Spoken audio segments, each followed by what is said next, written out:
እፉዬ ምን ሆነሽ ነው? የተፈጠረ ነገር አለ? ካንተ ይሄን አልጠብቅም ነበር። በጣም እንደምትወደኝና ሀዘኔ ሀዘን እንደሆነ ነበር የማውቀው። ብዙ ጊዜ ቃል ገብተልኝ ነበር።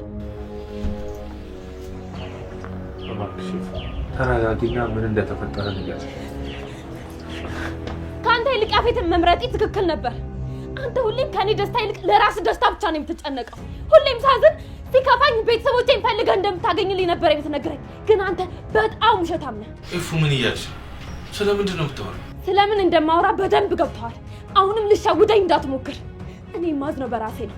እንደዛ እንዳሻንጉሊት ስትጫወትብኝ አለማውቄ። እፉ ስለምን እንደምታወሪ እስቲ በመጠኑም ቢሆን ነገር እኔ ምንም እየገባኝ አይደለም። ሁሉንም ነገር አውቄያለሁ። ገኒ እናቴ እንደሆነች፣ ዳግም ወንድሜ እንደሆነ፣ እንዴት ሲሸውዱኝ እንደኖራቸው አውቄያለሁ። ምን ማለት? ማን የነገረሽ? እፉዬ እባክሽ ነይ ተቀመጭና ነው። ለምን አሁንም ተሳስተሻል ልትለኝ ነው? ጽዮን ማስታወስ ስለማትችል እየቃዠች ነው ልትለኝ ነው? ቆይ እስከ መቼ ነበር እየሸውዳችሁ ልትኖሩ ያሰባችሁት?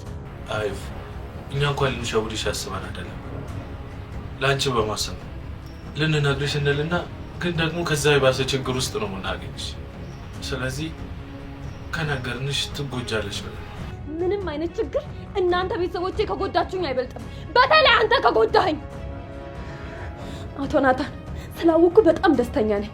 ግን ያንተና እኔ ንግግርና ግንኙነት እዚህ ላይ ያበቃል። እፉ እባክሽ እንደዛ አታርጊ። እኔ ለአንቺ በማሰብ ነው ያደረኩት። ደህና ሁን እባክሽ። እባክሽ እንደዛ አታርጊ።